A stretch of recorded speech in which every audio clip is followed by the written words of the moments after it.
வணக்கம் friends, welcome back to our channel. இது உங்கள் வேல்ட் ஆஃப் சூர்யா. நம்ம சூர்யா அண்ணாவோட இந்த கருப்பு படம் போன வீக்கில் 207 கோடி உலக அளவில் கலெக்ட் பண்ணியிருக்கு அப்படின்றத சொன்னாங்க. அண்ட் அதே சமயம் தமிழ்நாட்டில் மட்டும் 130 கோடி கலெக்ட் பண்ணியிருக்கு அப்படின்றத சொல்லியிருந்தாங்க. பட் இந்த வீக்கில் செகண்ட் வீக்கில் நம்ம கருப்பு படம் 300 கோடி கிட்ட போயிருக்கு. அண்ட் அதே சமயம் தமிழ்நாட்டில் மட்டும் 150 கோடிக்கு மேலே கலெக்ட் பண்ணியிருக்கு அப்படின்றத அஃபிஷியலாகவே ப்ரொடக்ஷன்லேருந்து சொல்லிட்டாங்க.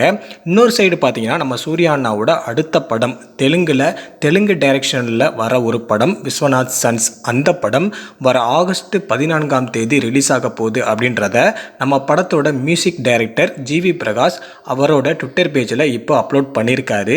நம்ம சூர்யா அண்ணாவோட பர்த்டேக்கு இந்த படம் ரிலீஸ் ஆகுமோ அப்படின்னு எதிர்பார்த்துக்கிட்டே இருந்தோம். சப்போஸ் அந்த பர்த்டேக்கு அந்த படம் ரிலீஸ் ஆகலைன்னா தீபாவளிக்கு இந்த படம் ரிலீஸ் ஆகும் அப்படின்றத நினச்சிக்கிட்டே இருந்தோம். பட் இப்போ ஆகஸ்ட் 14 இந்த படம் ரிலீஸ் ஆகுது அப்படின்றத அஃபிஷியலாக சொல்லிட்டாங்க. ஸோ அண்ட் அதே மாதிரி இந்த படத்துக்கான மியூசிக் டைரக்டர் ஜிவி பிரகாஷ். இந்த படத்தில் செம்ம வைப்பான சாங்ஸ் நிறையாவே இருக்குது. இந்த படம் காதலுக்கு ஒரு நல்ல ஒரு படமாக இருக்கும் அப்படின்ற ஒரு இன்ஃபர்மேஷனும் கிடச்சிருக்கு. ஸோ ஹாப்பி தான். ஆல்ரெடி நம்ம சூர்யானாவோட கருப்பு படம் இந்த அளவுக்கு ஹிட் ஆகும் அப்படின்னு யாருமே எதிர்பார்க்கல. படம் நல்லா இருக்கும், பிடிக்கும் அப்படின்னு தான் நினச்சோம். பட் இப்போ செகண்ட் வீக்கில் செம்ம மாசாக போய்கிட்டே இருக்குது. ஸோ கண்டிப்பாக கருப்பு படம் தேட்ரிக்கலில் மட்டும் இதுவரைக்கும் 300 கோடிக்கு மேலே கலெக்ட் பண்ணியிருக்கு அப்படின்றத அஃபிஷியலாக சொல்லிடுவாங்க. ஸோ வெயிட் பண்ணிக்கிட்டே இருங்க. நம்ம ஏற்கனவே சொன்ன மாதிரி 250 கோடிக்கு மேலே கலெக்ட் பண்ணியிருக்கு. பட் இப்போ 300 கோடிக்கு மேலே போயிருக்கு. அதை நீங்களே பார்த்துருப்பீங்க. நிறைய இன்டர்வியூஸில் நிறைய பேர் சொல்லிக்கிட்டே இருக்காங்க.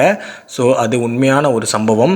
அண்ட் அதே மாதிரி பார்த்தீங்கன்னா ஓடிடிலையும் இந்த படத்துக்கு ஹை ரெஸ்பான்ஸ் இருக்குது. ஸோ படம் வேறு லெவலில் இருக்குது. நம்ம சூர்யா அண்ணனுக்கு இந்தளவுக்கு ஒரு சூப்பரான படம் கிடைச்சதே இல்லை.